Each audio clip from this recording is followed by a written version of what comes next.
Se você tivesse direito a fazer 3 desejos para o gênio da lâmpada, quais seriam eles? Fala aqui nos comentários pra eu saber. Peça um desejo absurdo, peça todos os seus sonhos. A solitária e estudiosa Alicia tem uma história bem louca sobre um gênio. Ela está viajando para Istambul, onde dará uma conferência sobre a conexão entre ciência e mito. Quando ela sai do avião, um homem de aparência estranha que tenta guiar seu carrinho de bagagem para o que ele chama de lugar misterioso. O engraçado é que depois que os seus amigos aparecem, ela percebe que só ela consegue ver ele, e eles brincam que ela deve ter visto um gênio. Durante a conferência, Alicia vê outro homem estranho na plateia que ninguém mais consegue ver. Quando ela começa a explicar que os deuses antigos se tornaram o que conhecemos como ciências e mitos antigos, que agora são metáforas, o homem estranho chama sua palestra de lixo e pula em cima dela, fazendo ela desmaiar. Alicia acorda apenas alguns minutos depois, e seus colegas a levam para seu quarto, enquanto o público oferece uma salva de palmas. Terminada a conferência, Alicia vai ao centro da cidade para visitar antiquários, ignorando a preocupação de seus amigos e afirmando que ela se sente bem. Em uma dessas muitas lojas, ela encontra um misterioso frasco azul e decide comprá-lo ao invés de levar algo mais chique. Na manhã seguinte, no hotel, ela lava a garrafa e finalmente consegue abri-la, libertando um gênio da lâmpada, que é gigante e ocupa a maior parte do espaço da sala. Depois de tentar diferentes idiomas, Alicia descobre que o gênio fala grego, e ele afirma que ela não precisa ter medo dele. O gênio agora tá em dívida com ela, e agora ele vai conceder 3 desejos a ela, sendo que ela não pode pedir por mais desejos, a vida eterna ou o fim do sofrimento do mundo. Enquanto fala, o gênio toca todas as coisas na sala. Ele liga a TV e rapidamente aprende inglês, através do que é falado na transmissão. O gênio pede a Alicia que fale quais são os desejos do coração dela, mas Alicia está desconfortável com o conceito e precisa pensar sobre isso. Ela então decide compartilhar um pouco de sua história, que ela nunca havia contado a ninguém. Quando ela era uma criança estudando em um colégio interno só para meninas, ela já era uma pessoa muito solitária. Um dia, um garoto misterioso e sobrenatural começou a visitá-la e a fazer companhia sempre que ela estava passando por um momento difícil, contando suas histórias em uma língua que só os dois podiam falar. Sem saber por quanto tempo ele ficaria, Alicia começou a documentar tudo sobre esse menino. Mas quanto mais realismo ela tentava trazer para aquela situação, mais ela começava a duvidar, o que a fez se sentir meio infantil. Depois de um tempo, ela queimou todos os seus registros na fornalha da escola, e desde aquele dia ela não viu mais o menino misterioso. A conversa é então interrompida pela chegada do café da manhã de Alicia, e ela se recusa a abrir a porta até que o gênio desapareça. Depois de colocar o sinal de não perturbe na maçaneta, Alicia se vira e vê que o gênio reduziu seu tamanho e transformou o humilde café da manhã do hotel em algo mais extravagante. Para ganhar mais tempo até que consiga decidir seus desejos, Alicia pergunta como o gênio foi parar dentro da garrafa, e ele explica que é seu terceiro encarnamento, porque ele sempre foi um tolo que se enganava com as conversas de mulheres. Tudo começou quando o gênio entrou em um relacionamento com sua prima, Sheba, a rainha da terra, que era metade gênio e tinha uma espessa clareira de cabelo preto nas pernas. O gênio era seu passatempo e porto seguro, e ele se sentia livre porque era permitido ir e vir como quisesse. Ele esperava poder se tornar seu marido um dia. Mas infelizmente as coisas mudaram com a chegada do rei Salomão, e atravessou os desertos apenas para cortejá-la. O gênio conversou com Sheba sobre Salomão, e ela prometeu que nenhum mortal poderia conquistá-la, mas eventualmente ela cedeu aos encantos do rei e até tirou os pelos da perna com cera para passar a noite com Salomão, depois do casamento. No entanto, Salomão podia sentir a conexão de Sheba com o gênio, e usando suas habilidades mágicas, ele aprisionou o gênio dentro de uma garrafa de latão e jogou para um pássaro que o deixou cair no meio do Mar Vermelho. Alicia e o gênio voltam a conversar sobre o que o coração dela deseja, e Alicia explica que é bem sucedida em tudo o que precisa, mesmo que não tenha filhos, pais ou irmãos. Ela era casada com um homem que conheceu na escola, mas depois que ela acabou perdendo um filho, seu relacionamento foi afetado e eles se divorciaram. Seu marido conheceu outra mulher, e até hoje Alicia guarda algumas coisinhas dele em uma caixa em casa. Algum tempo depois, o ex-marido havia dito a Alicia que ele era incapaz de ler sentimentos, e ela concorda. A maneira como seu cérebro está conectado a torna inteligente, mas também é o motivo de sua solidão. É por isso que ela gosta de histórias, pois assim ela consegue encontrar sentimentos através delas. Ainda assim, Alicia não quer o marido de volta, porque ela se sentiu livre quando se divorciou. Sendo uma boa contadora de histórias, Alicia sempre ouviu muitas histórias sobre desejos, e que eles quase sempre têm uma pegadinha ou conto de advertência que não terminam bem. O gênio jura que é confiável, mas Alicia ignora, e se pergunta se ela pode não desejar nada. Isso faz com que o gênio sinta tanta dor que ele acaba voltando a seu tamanho normal, confirmando que os desejos devem ser feitos para evitar más consequências. E para provar ainda mais, ele conta a Alicia a história de seu segundo encarceramento. Pescadores encontraram a garrafa dentro de um peixe, mas por estar coberta por uma camada dura, pensaram que era uma pedra e a jogaram fora. A rocha mudou de mãos muitas vezes, até acabar fazendo parte de uma parede, que Guten encontrou enquanto estava tentando escalar para espionar o príncipe Mustafa. Guten viveu como escrava no pátio das concubinas do palácio e desmaiou quando abriu a garrafa e viu o gênio. Quando acordou, logo soube o que desejar. Queria ser uma das concubinas de Mustafa. O gênio concedeu a ela o desejo, e Guten conseguiu aproveitar sua nova vida depois de esconder a garrafa debaixo de um chão pesado. Enquanto esperava pelos outros 2 desejos, o gênio vagou pelo lugar e aprendeu sobre os humanos. Foi assim que ele conheceu Húrin, que era a escrava favorita do sultão.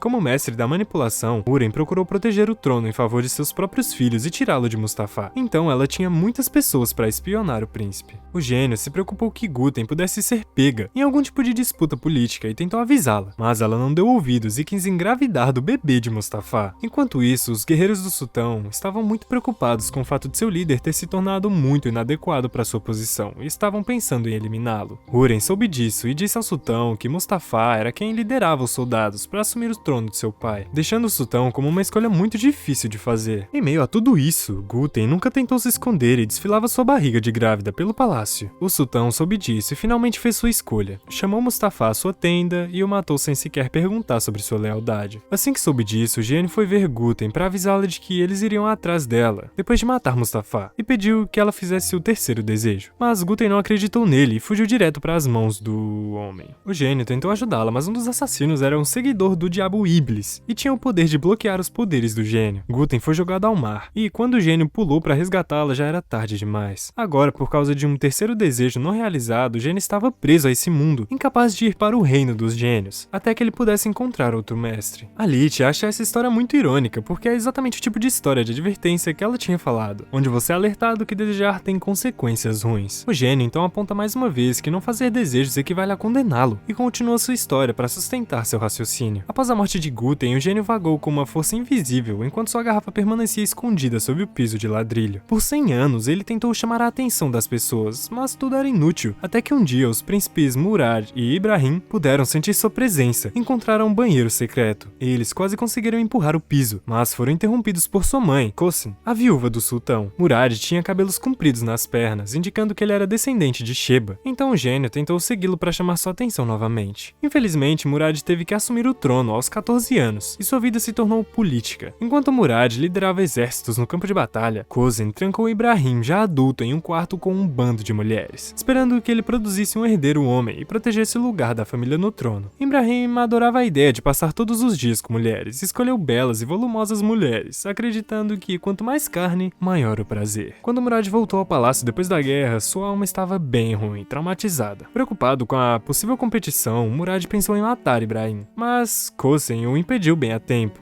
apontando que Ibrahim era muito preguiçoso para planejar qualquer coisa. Ainda assim, Kosin não podia arriscar perder seu produtor de herdeiros, então ele manteve Murad bêbado o tempo todo e contratou contadores de histórias para distraí-lo. Murad os odiava e tentava eliminar todos se não escapassem rápido o suficiente, até que um dia, um velho finalmente conseguiu encantá-lo com suas histórias e se tornou o único amigo de Murad. Quando o velho se foi, Murad ficou extremamente bêbado, e nesse estado de espírito fraco, ele finalmente notou o gênio. Murad conseguiu encontrar o banheiro secreto abandonado, mas infelizmente ele estava muito fraco até mesmo para abrir a porta e acabou bebendo até não acordar mais. Nesse ponto, ninguém mais podia sentir o gênio, e Alicia entendia bem como é sentir essa solidão, porque ela também sentiu. De volta à história, Ibrahim teve que ser arrastado para fora de seu quarto para se sentar no trono, e ele nomeou sua concubina favorita Sugar Lump, líder de Damasco. Por causa desse poder, Sugar Lump estava livre para vagar, e ela finalmente encontrou o banheiro secreto. Seu corpo era muito grande e quebrou azulejo quando ela acidentalmente caiu sobre ele, e assim ela encontrou a garrafa. Aos olhos de Alicia, essa história provou mais uma vez que desejar é algo ruim. Ela então disse que poderia dar o gênio para outra pessoa mais aberta à ideia, mas ele se recusa a voltar à garrafa. Em seguida, Alicia faz 3 desejos rápidos, mas são coisas boas, como desejar um gole de chá. Esses desejos já não funcionam, já que os desejos desejos precisam vir do coração. Segue-se uma discussão em que o gênio chama Alicia de covarde, e em troca Alicia começa a se perguntar se poderia desejar que eles nunca tivessem se conhecido. Isso faz com que o gênio grite, implorando para que ela pare, enquanto sua garrafa quebra e uma repentina força faz com que a energia elétrica do lugar não funcione por alguns segundos. Alicia acredita que o gênio já viveu esse momento antes, e então ele decide contar sua terceira e última história. Zephyr era uma criança abandonada, casada aos 12 anos com um rico comerciante muito mais velho que ela. Esse mercador tinha duas esposas mais velhas que não gostavam de Zephyr, e ela sentia que todos na casa, inclusive os criados, estavam sempre zombando dela. A garrafa chegou a Zephyr como um presente do marido, que a viu cair de dentro do peixe que o cozinheiro estava abrindo. Depois de algum tempo, Zephyr conseguiu abrir a garrafa. O gênio rapidamente percebeu o quão brilhante ela era e compartilhou sua história com ela, levando-a a compartilhar todas as coisas que ela construiu em seu tempo livre. Infelizmente, ninguém a levou a sério porque ela era uma mulher, e esse julgamento a fez sentir como uma bruxa que não podia usar seu poder. Seu primeiro desejo foi pedir o máximo de conhecimento possível, e o gênio ficou feliz em concedê-lo, oferecendo pilhas e pilhas de livros para ela. Para esconder esses livros do marido de Zephyr, ela e o gênio os colocaram dentro de garrafas mágicas. O gênio passava todo o seu tempo com ela, ensinando-lhe todos os tipos de ciências e línguas, e eles acabaram se apaixonando. Quanto mais ela florescia, menos tímida Zephyr se tornava, e ela começou a se rebelar contra seu esposo. Infelizmente, os desejos do marido por ela eram uma obsessão. Então, quando Zephyr tinha que se entregar para ele, o gênio deixava o quarto e vagava pelos céus para reunir novas histórias que ele pudesse contar a Zephyr quando voltasse. Seu segundo desejo veio quando ela não conseguiu terminar uma antiga questão de matemática e pediu para enxergar o mundo como os gênios faziam. Isso permitiu que ela visse todas as soluções de que precisava e também a fez engravidar do bebê do gênio. Ele estava incrivelmente feliz com ela e não queria mais partir para o reino dos gênios. Então ele impediu Zephyr de fazer o terceiro desejo. Isso irritou Zephyr, que achou que o gênio estava controlando assim como o marido fazia. Sempre que uma nova discussão começava, o gênio se colocava dentro de uma garrafa para acalmá-la. Mas da última vez, Zephyr não aguentou mais, desejou poder esquecer tudo que ela conheceu. A magia permitiu que ela esquecesse tudo em um instante, e o gênio mais uma vez ficou preso dentro da garrafa.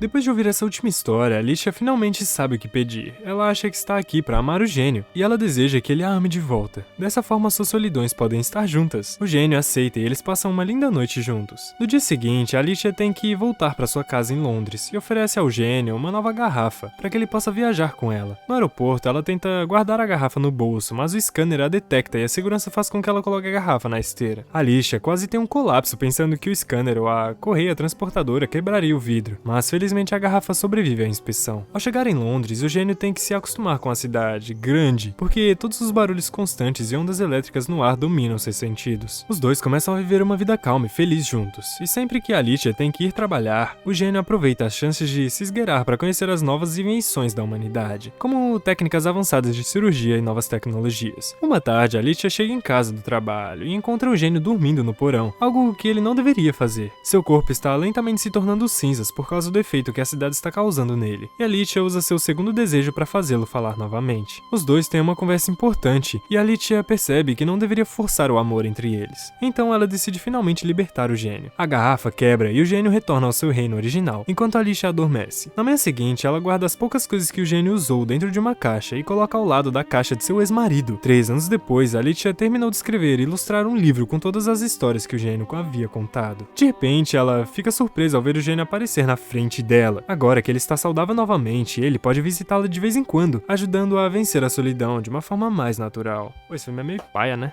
Sei lá, meio paia, né? Os antigos agora são uma metáfora. Oxi. Ideia de lixo. São... Eita.